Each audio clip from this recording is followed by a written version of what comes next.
I discussed during my CRISPR gene editing seminar. So this article was published in Nature Communications with an impact factor of 50, and authors are Akiko Tomita et al. So there were so many authors involved in this particular article.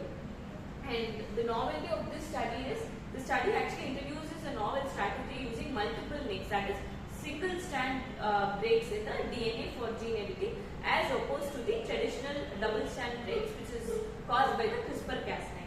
So this strategy enhances the precision and efficiency of homologous recombination HR to correct the heterozygous mutations in somatic cells.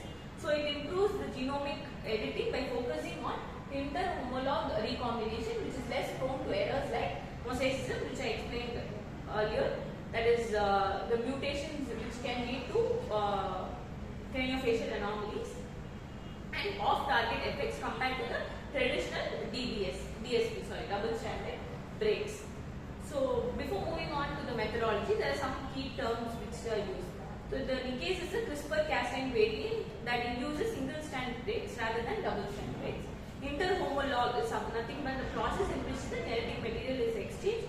Homologous recombination is a process in which genetic material is exchanged between the homologous chromosomes, that is from both maternal and paternal copies, instead of just repairing within one chromosome. Heterozygous mutation that occurs in only one allele of the gene, where the other allele remains as a wild type. So this is a common genetic variation that can lead to disease or dysfunction. Somatic cells, so any cells in the body that are not germ cells, that is sperm or eggs, which are the target for this gene editing method. So somatic mutations can contribute to diseases like cancer. Mosaicism is a condition where some cells in an organism carry a mutation that others do not, so often which leads to incomplete or uneven gene editing.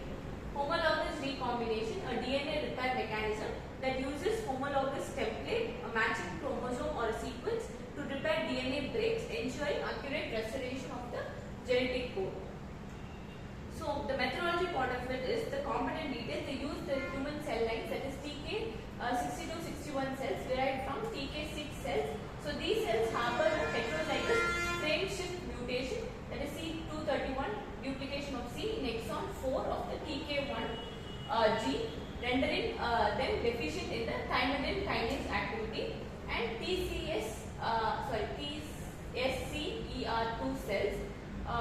Two human cell lines were taken. So these cells possess compound heterozygous mutation in the TK1 gene, a frame shift mutation also in one allele, and missense mutations in the other. So the gene which they targeted was the thymidine kinase TK1, and the CRISPR variant was the single strand mix, that is the Cas9 D10A nickase were used, and the sgRNAs which were employed for the gene editing were SGEX4 MT20s, that is the primary, and the secondary were SG20 and SGS8. Delivery method, how they delivered was electroporation of the guided RNAs and the Cas9 D10A mRNA, and assessment techniques what they used was the colony formation assay, proliferation assay, AMP-NGS, new generation sequencing, chip ddPCR, long range PCR, and WGS. So key findings which they used after using all these techniques were multiple nicks significantly enhance inter-homologous recombination, leading to efficient correction of the heterozygous mutation with minimal off-target effects. So this was the main finding of them.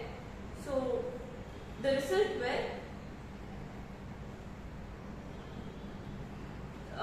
the authors compared the efficiency of this method, that is the NIC method, against the conventional double-strand break induced HR, that is homologous recombinant, assessing the correction of the genetic mutation and the occurrence of the mosaicism, and increased homologous recombination. The study showed that multiple nicks greatly enhanced the efficiency of the inter-homologous recombination. So the result was more effective than the traditional CRISPR-Cas9 with double-strand breaks.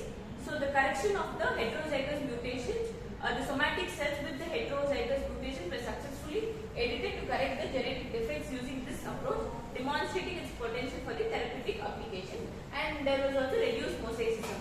So the new technique reduced the occurrence of mosaicism, which